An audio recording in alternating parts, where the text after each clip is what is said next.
If you work for money, guess who is the boss? Money is your boss. Don't work for money. You'll be broke. You'll be a slave for money all your life. Let money work for you. Money will be a slave for you. Let's talk about how to navigate from being an employee, a 9-to-5 worker, to becoming an entrepreneur. Sound interesting? Let's dive into it.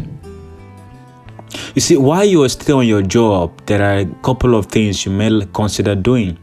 Otherwise, you might just be in a system for God knows how long.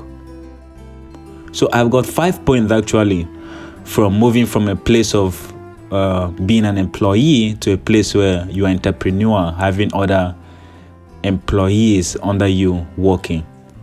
So number one is to have a vision.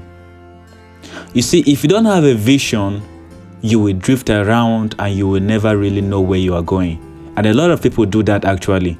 I see a lot of people walking aimlessly towards a path that has no destination, toward a path that is dim and that cannot be seen. You don't want to be drifting around in life. You only get one shot at life.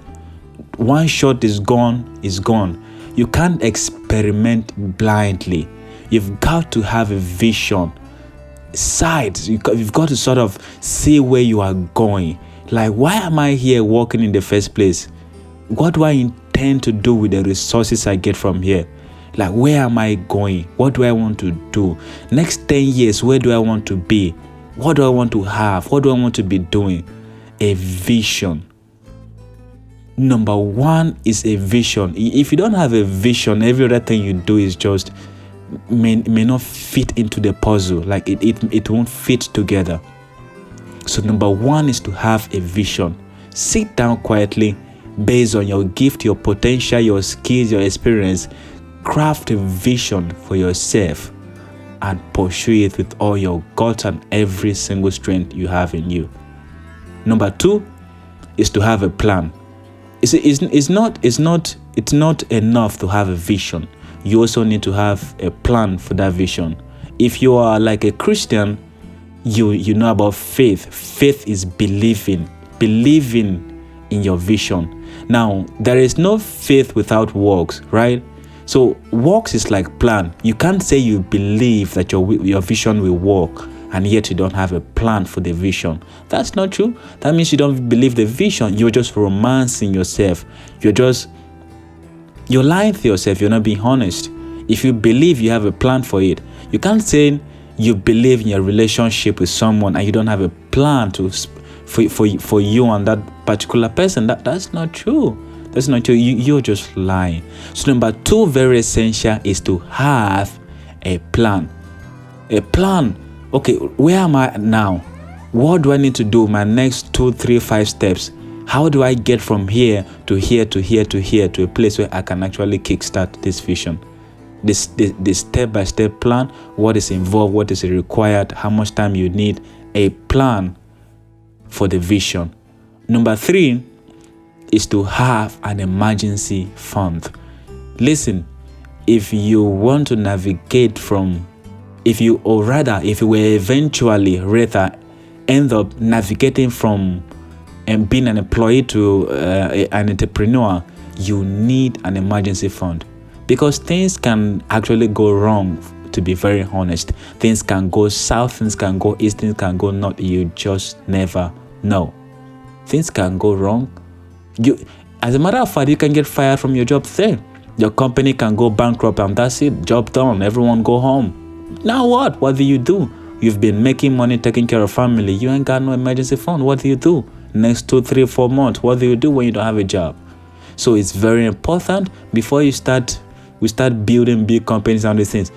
Have an emergency fund, at least some sort of fund set aside separately that can take care of you and family for 3 months.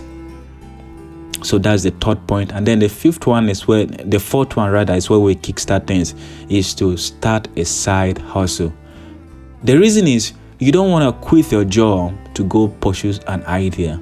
That's not a good idea. Many people have tried that and it has not really worked out very well. As a matter of fact, no one recommends that. I personally do not recommend that you quit your job that is taking care of your family and go start something else. Rather, what you should do is start a side hustle. While you are still on the job, start something on the side. Now, there are many things you can actually start on the side. If you've got an idea to build a company, you can actually start. If you have skills that you can do freelancing, you can start. If you can sell stuff online, you can start. Amazon FBA, you can start anything, but just start some sort of side hustle that will bring you side income or has a potential to give you side income later on. And the fifth one is take action. Take action. Let's not be people that talk. Let's be people that take action. Take action. The points are important, but the fifth one is important. You see, you can have a vision, you can have a plan, you can have a fund saved, you can think about starting a side hustle, but if you don't take action, it's all to no avail. Thank you for watching this video. I sincerely, from the depth of my heart, hope I was able to provide value to you as I intended. As I live here, I take you in my heart and I'll think about you throughout. Till I make another video, please take care. Bye.